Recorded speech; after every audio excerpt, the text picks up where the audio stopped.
Hey everyone, welcome to my show. Be sure to hit like, follow, and subscribe on YouTube and Twitch for all my exclusive content. Hello again, Fleet Commanders. Tiberius here with another quick video for you. So there was a lot of discussion this week regarding the Vidar. It was brought up in the State of the Game, State of the Union address between Eco, Rev, DJ. They were talking about it, and they were all surprised by the limited number of players that have a Tier 9 Vidar in the game. I think the figure was something like 15,000 players have one. And when you think about that, there's like 200,000 active accounts across all the different servers. 15,000 seemed incredibly low. And for those of you wondering why is that number so low, well, we were talking about this earlier in the week on my Twitch show, and I decided to just sort of make a video that kind of explained it. But the real simple answer is there wasn't a need to max out the Vidar.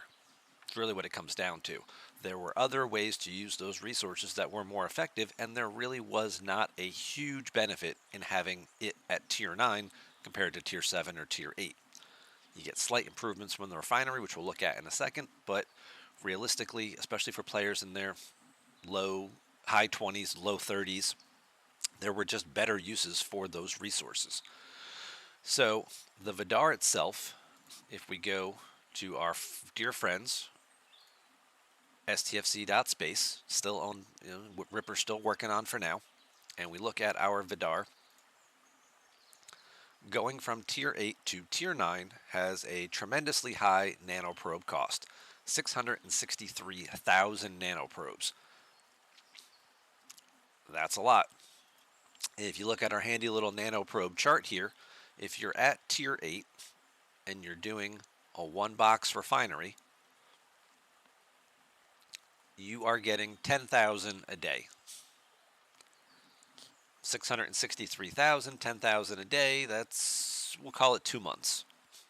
2 months of just doing refinery and just spending your resources to just get the Vidar from Tier 8 to Tier 9. You can do a double pull if you wanted. There are triple pulls now since they've done the Borg update. This is a slightly older chart, but it was 385,000 to get you up to 21,000 a day. It still takes you 30 plus days to finish up that final tier of the Vidar. Or what else could you do with this 10,000 resources? Well, if we come over to our handy dandy Borg refinery,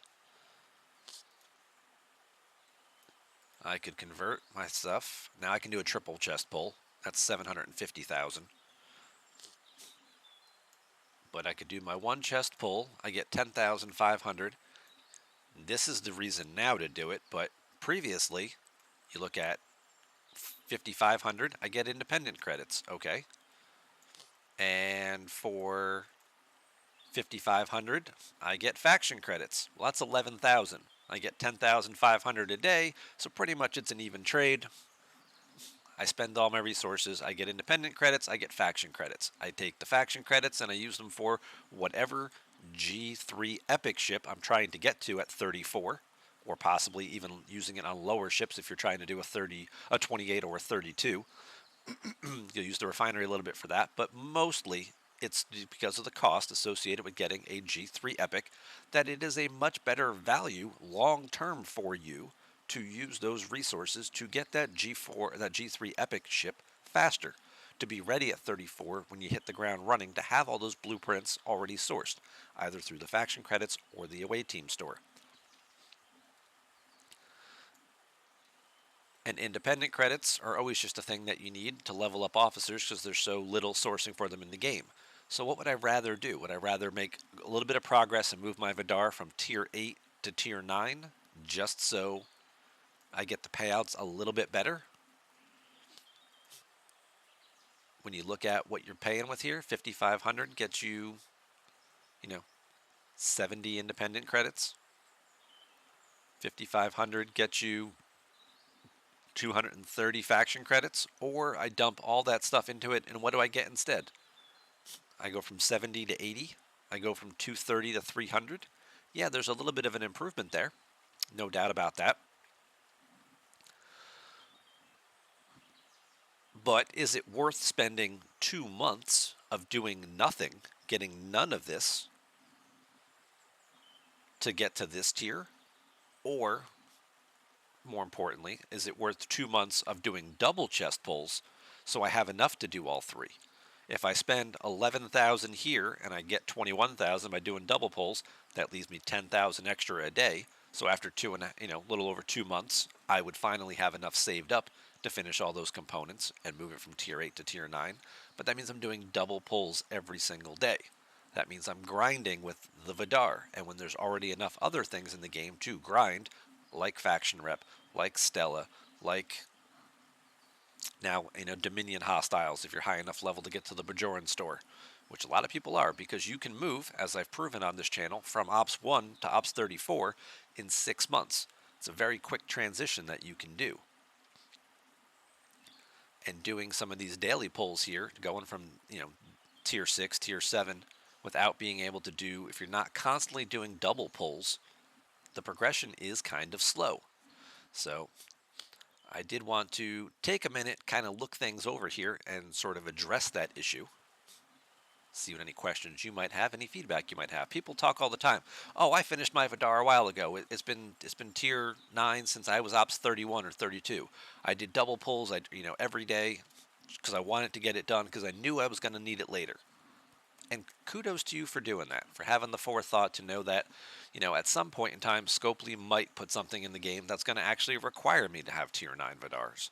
And why is tier 9 so important? Well, the simple truth is because from tiers 1 to 8, you cannot source enough Borg solo armada directives to actually do one. You're spending 10,000 a day to get 6.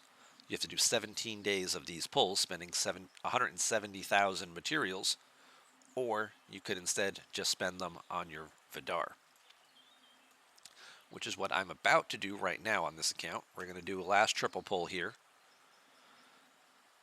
They did just add the triple pulls, so now it does speed up this loop a little bit, but it does require more grinding. People had been getting away with, maybe I go out once or twice a week and just knock out, a bunch, because you can still hold 400,000, 450,000 with a regular crew. Put law on below decks, you get close to 500k.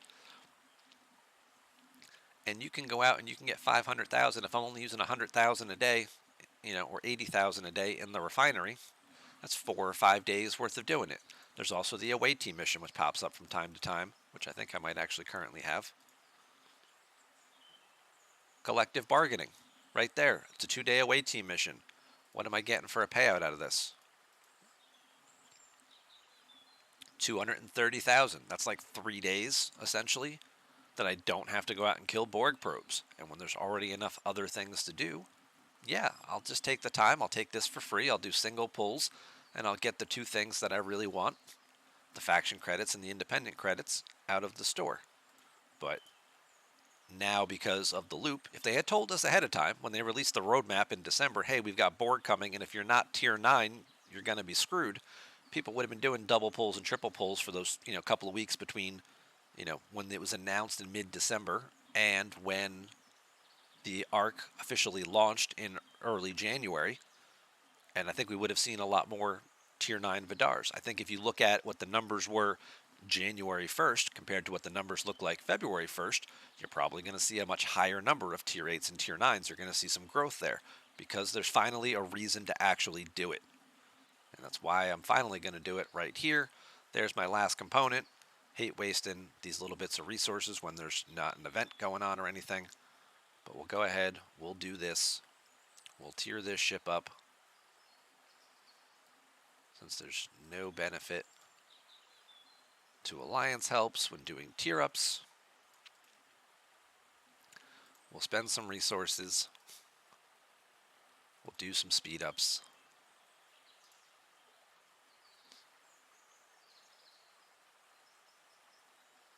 And there we go. Now it's tier 9. Coincidentally, every time you tier up ships like this, your refinery resets. So now I can go back down here to my Borg refinery, and now I've got the tier 9. Now I'm getting 15,000 a day, which I have to do a double chest pull, because if I don't, the solo directives cost 28,800. So the only way to get enough directives to do that is to do at least the double chest pull, which requires 500,000 nanoprobes. This is what people have been complaining about now, is that people who weren't engaging in killing anything related to the Borg. They were getting enough from, they did single pulls, they did a daily run, they got it all done and out of the way. Or they did the away team missions and got enough so they could do their independent credits, so they could get their faction credits for whatever they needed. They only had to do a single pull to do that. Now they have to do a double chest pull solely for the Borg Armada directives. You get 30k, you're using about 29 of it right there. You need these to do the Borg solo armadas to create that little loop to source the new officers and things. So now it's like, well, what if I still want to do my independent credits and my faction credits? Well, now I've got to do a triple pull every day. It means now I need 1,000,000 Borg probes every single day in order to do this. Now I'm definitely not getting enough from the away team mission.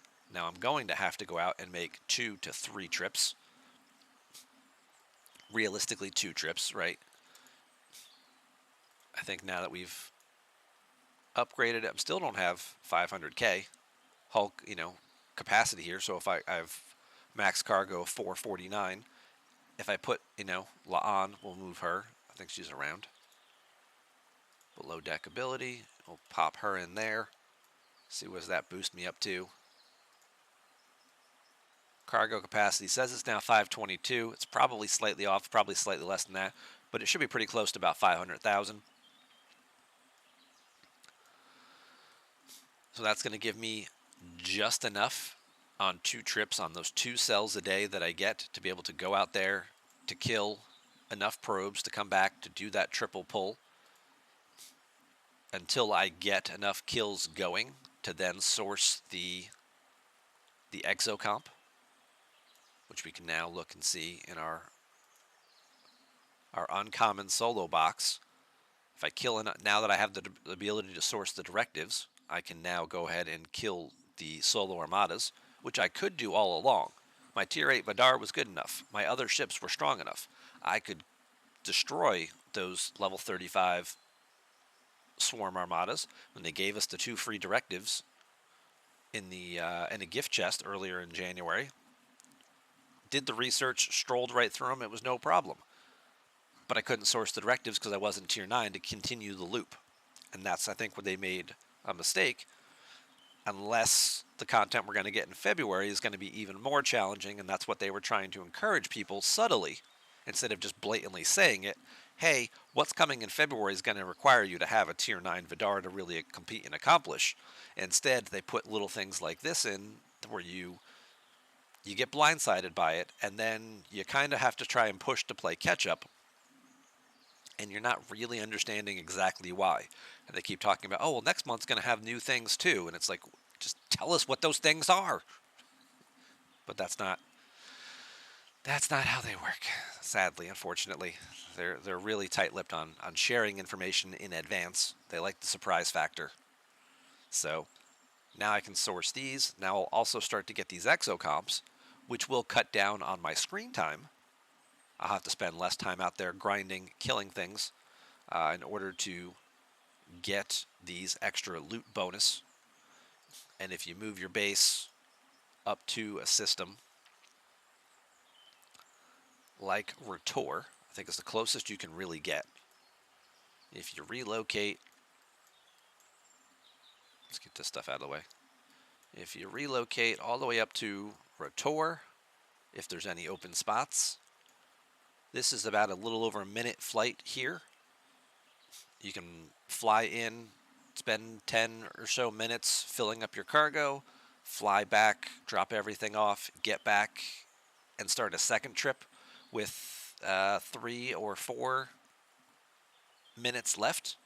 The other thing people have also said that they have done as well currently is if you are, before your exo comp expires, if you reset another one of the same one that extends the timer or resets the timer back to the full 20 minutes, you don't have to go back to dock.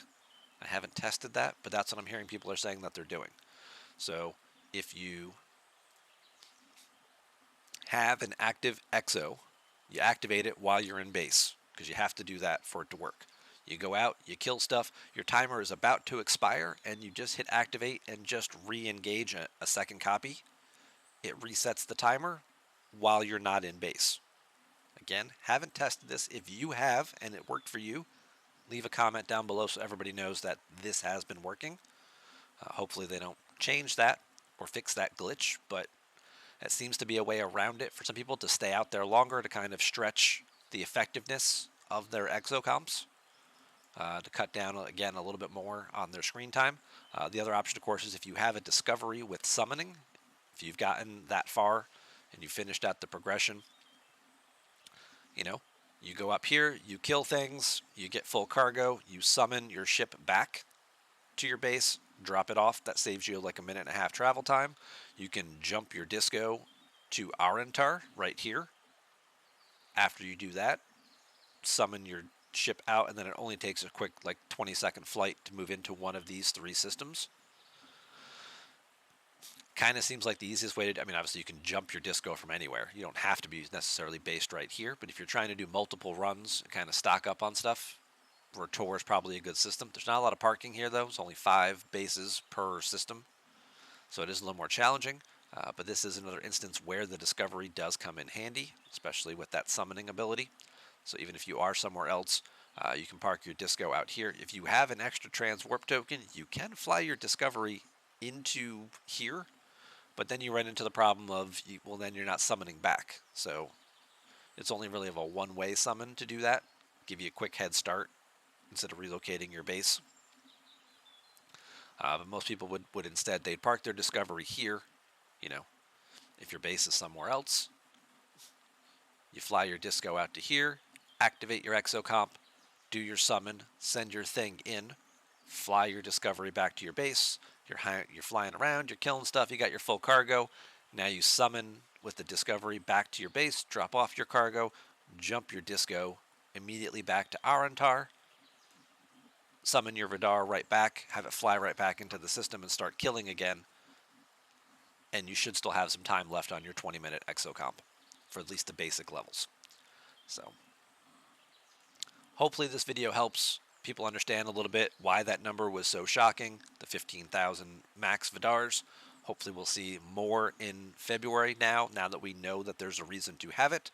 And then a couple little tips about how to be most effective and efficient with using your exocomps to get your cargo, and obviously continuing to do upgrades to things that improve cargo capacity, and things like the treasury and things like that just, buildings, upgrades that boost your max cargo to give you more space to work with.